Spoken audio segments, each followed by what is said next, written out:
Sea bienvenido a nuestra serie La Verdadera Biblia. En esta entrega seguiremos analizando el segundo evangelio, el Evangelio de Mateo.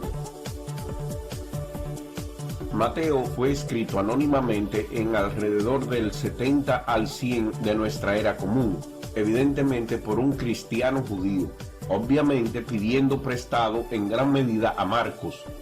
El autor de Mateo, muy a menudo dentro de su evangelio, indica de que alguna profecía del Viejo Testamento ha sido cumplida, cuando algún verso en el Viejo Testamento guarda alguna similitud con algún evento relacionado con Jesús, o fue aludido en su material sobre Jesús. En ese sentido, cualquier evento parecido pudiera ser atribuido al cumplimiento de una profecía.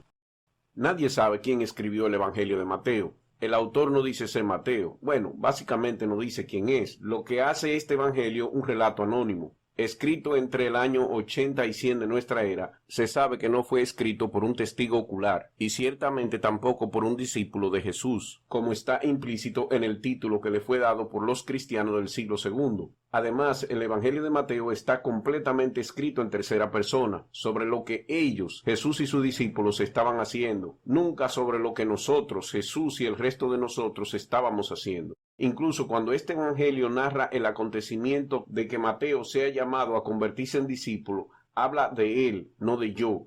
Lea el relato por usted mismo en el capítulo 9, versículo 9 de Mateo, y se dará cuenta que no hay nada en él que le haga sospechar que el autor está hablando de sí mismo. Como ya hemos dicho anteriormente, la fuente principal del Evangelio de Mateo fue el Evangelio de Marcos, el primer evangelio que se escribió. También se dice que se extrajo material adicional de una fuente llamada Q, que supuestamente también fue utilizado por Lucas. Personalmente yo creo que esa Q es como se quiere llamar a la parte inventada por el escritor, que no tenía fuente y que solamente el escritor añadió una mentira para hacer el libro más completo.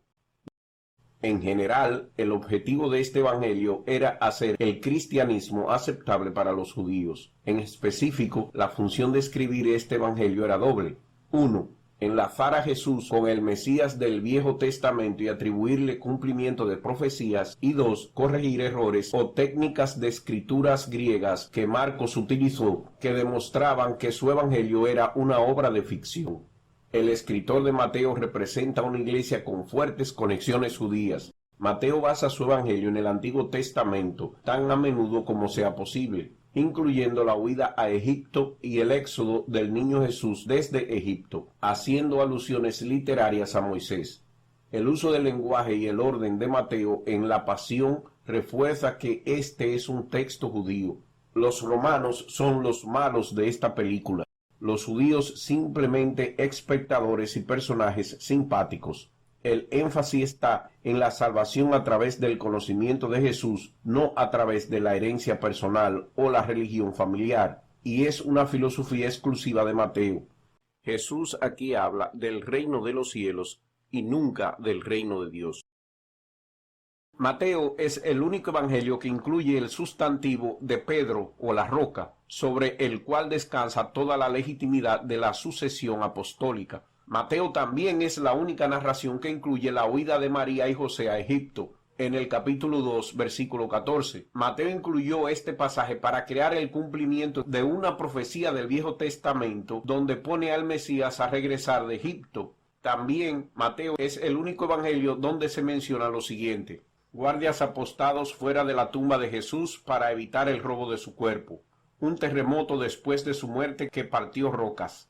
Muchos santos se levantan de entre los muertos, caminando a la ciudad y siendo vistos por muchas gentes. Un pacto entre los sumos sacerdotes y los guardias para encubrir los milagros que presenciaron.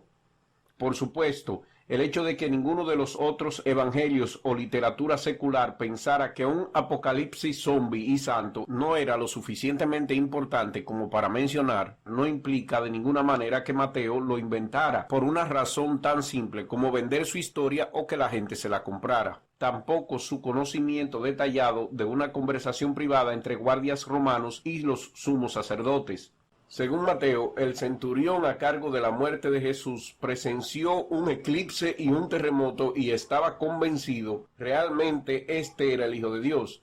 Sin embargo, los guardias asignados a su tumba eran un poco más difíciles de impresionar. A pesar de presenciar un terremoto y un ángel aterrador que cae del cielo y que la piedra se ha movido para revelar una resurrección milagrosa real, no cambiaron de opinión y no se hicieron cristianos. De hecho, fueron por ahí mintiendo que se habían quedado dormidos en el trabajo y los discípulos habían robado su cuerpo.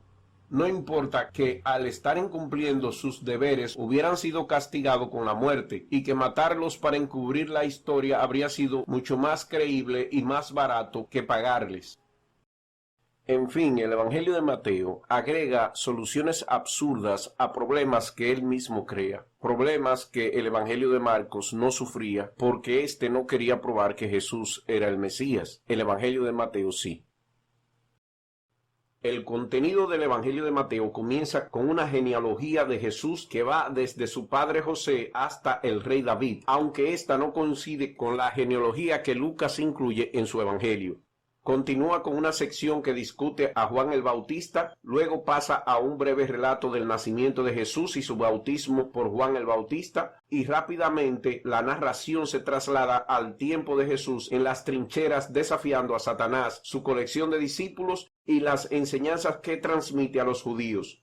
El capítulo 5 de Mateo comienza con las bienaventuranzas, quizás las más significativas de las enseñanzas y dichos de Jesús. Mateo capítulo 18 y 19 enumeran muchas de las pautas morales formales por las que Jesús desea que las personas vivan. En Mateo 20 al 25 está lleno de parábolas ricas y vagas, dignas de estudio para cualquiera que quiera entender tanto a Jesús como a sus seguidores. Y por supuesto, la pasión, donde Jesús es juzgado y ejecutado. A diferencia que en este evangelio, cuando Jesús resucita, son las dos Marías las que lo encuentran primero.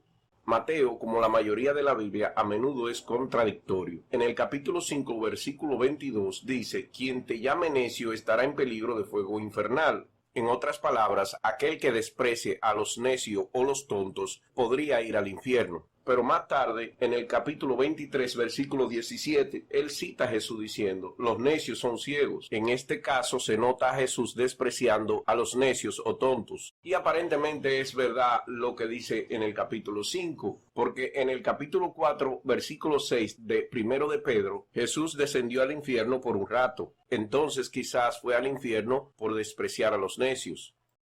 Y es por razones como esta que Mateo es un libro súper polémico. Si usted crea una opinión sobre algo en la Biblia, Mateo es probable que no esté de acuerdo con ella. Se enumeran un total de 163 contradicciones en el libro de Mateo, más que cualquier otro libro de la Biblia.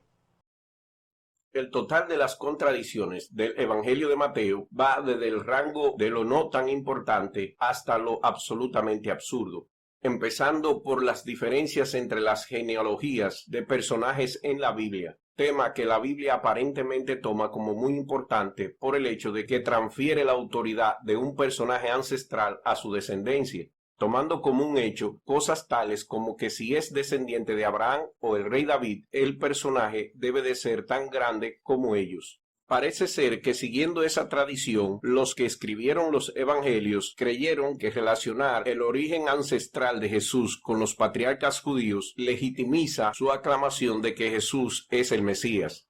También obvia la ironía de que supuestamente José no era el padre de Jesús, su padre era Dios. Por lo tanto, ¿qué importancia tiene hallar la genealogía de José si Jesús no era su descendencia?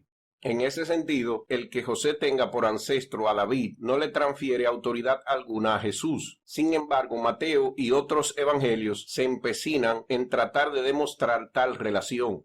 Y si a eso le sumamos que los árboles genealógicos presentados por Mateo y Lucas son totalmente incongruentes y que hay contradicciones en casi todas las demás genealogías y relaciones ancestrales descritas en el Evangelio de Mateo, entonces solo podemos deducir que ambos linajes que aparecen en los Evangelios de Mateo y Lucas fueron inventados por los escritores para hacer a un insignificante carpintero de Nazaret digno de ser el Mesías de los judíos.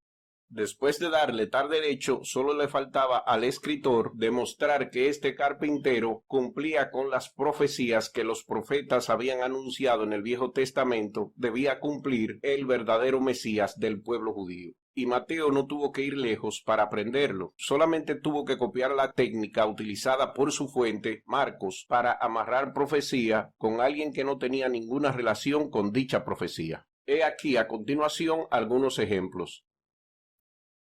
Aunque Marcos utilizó al Viejo Testamento para embellecer su evangelio, su objetivo no era hacer ver a Jesús como el Mesías, sino darle una homogeneidad bíblica a su escrito. Un ejemplo claro de esto ocurre en el capítulo 15 de Marcos, cuando él describe que Jesús ya en la cruz grita: Dios mío, ¿por qué me has abandonado? Marcos tomó esta expresión de la primera línea del Salmo 22, que además de darle drama a su escrito, es prueba fehaciente de que Jesús nunca dijo esto. El Salmo dice: grito de angustia y canto de alabanza del maestro de coro según la melodía de la sierva de la aurora, Salmo de David. Dios mío, ¿por qué me has abandonado? ¿Por qué no vienes a salvarme? ¿Por qué no atiendes mis lamentos? Un ejemplo de cómo Mateo explotó esta técnica de Marcos e incluso la mejoró es cuando en su evangelio él describe otra escena de la crucifixión, cuando alguien desde la muchedumbre le gritó: él confía en Dios, pues que Dios lo salve ahora si de veras lo quiere. ¿No nos ha dicho que él es hijo de Dios? Pero en vez de que esto haya pasado de verdad, es más posible que Mateo se haya propuesto mejorar la versión de Marcos, al proporcionar un cumplimiento profético aún mayor que el de Marcos, al seguir la línea de Marcos y copiar el Salmo 22, versículo 8, y poner el verso completo casi textual en la boca del acosador de Jesús. Pero seriamente, ¿podemos tomar esto como una profecía cumplida si Mateo es incapaz de leer las escrituras en el hebreo, sino que debe usar la traducción griega de la Biblia judía conocida como la versión Septuaginta? El pasaje traducido desde el Tanakh o la Biblia hebrea dice, Salmos 22, versículo 9, este debe poner su confianza en el Señor y Él lo librará, lo salvará porque en Él se deleita. Esta versión que hemos leído es muy diferente a la que aparece en la Biblia, la Septuaginta. Capítulo 22 de Salmos, versículo 8, en la Biblia Septuaginta dice: que se encomiende al Señor, que Él lo libere, que Él lo rescate, puesto que en Él se complacía. Este pasaje es evidencia para permitirnos decir definitivamente que Mateo no podía leer las escrituras judías en su hebreo natal y tuvo que confiar en la versión de las escrituras llamada Septuaginta escrita en griego como su única fuente del Viejo Testamento. Y como veremos más tarde, esta dependencia de Mateo de las escrituras en griego volverá para morderle el trasero y hacerlo quedar como un burro. Cuando los discípulos le preguntaron a Jesús de que si él era el Mesías, él le dijo que fueran donde Juan el Bautista a decirle que él era de hecho el Mesías. Jesús entonces pasa a listar los milagros que él había realizado, que demostraban que él era el Mesías. Los ciegos reciben su vista y los cojos caminan, los leprosos son limpiados, los sordos oyen, los muertos son levantados y los pobres tienen quien le predique el Evangelio. ¿Registraba Mateo exactamente lo que Jesús dijo o tomaba simplemente frases del libro de Isaías y las colocaba en la boca de Jesús? Isaías 35, versículo 5. Entonces se abrirán los ojos de los ciegos y los oídos de los sordos se destaparán. El cojo entonces saltará como un ciervo y la lengua del mudo gritará de júbilo.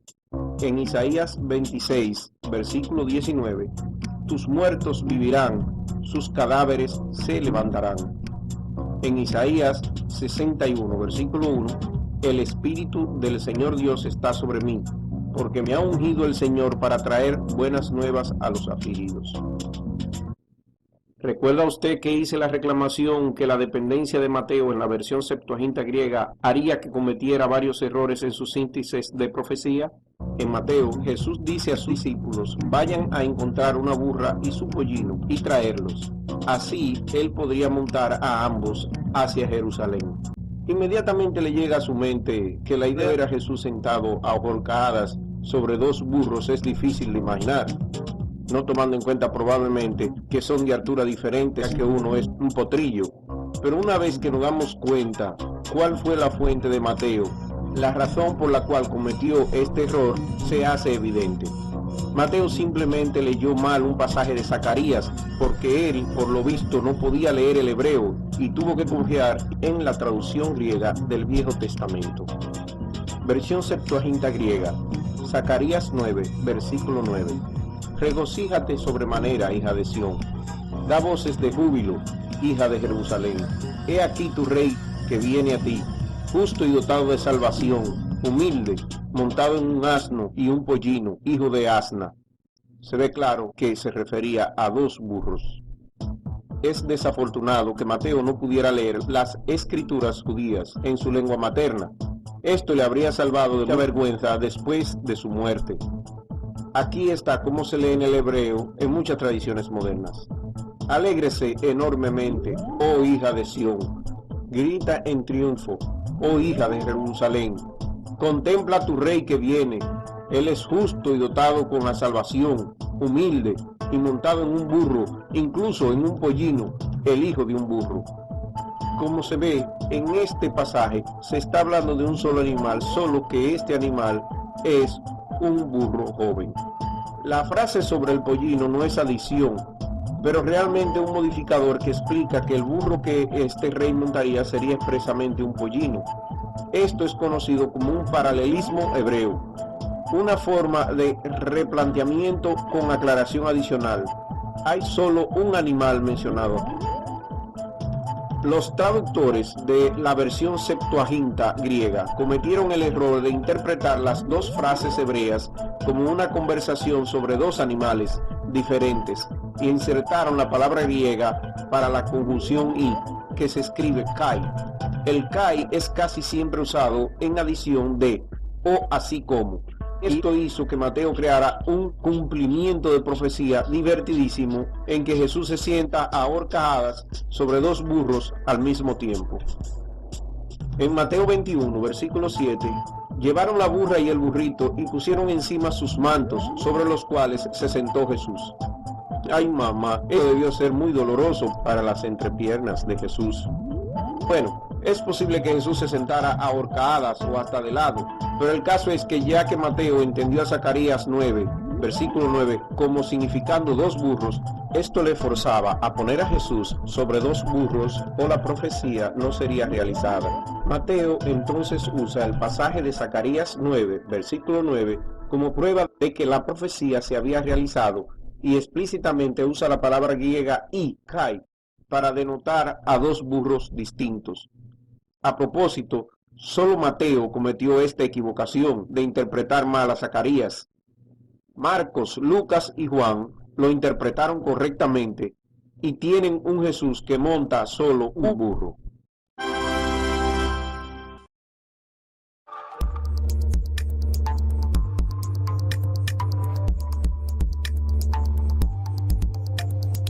Si amas la ciencia y la razón, suscríbete, comparte nuestro contenido, sugiere ideas para el canal, haz fan art, dona, da likes, patrocínanos, escribe comentarios, dale a la campanita, haz superchats y apoya todas nuestras actividades.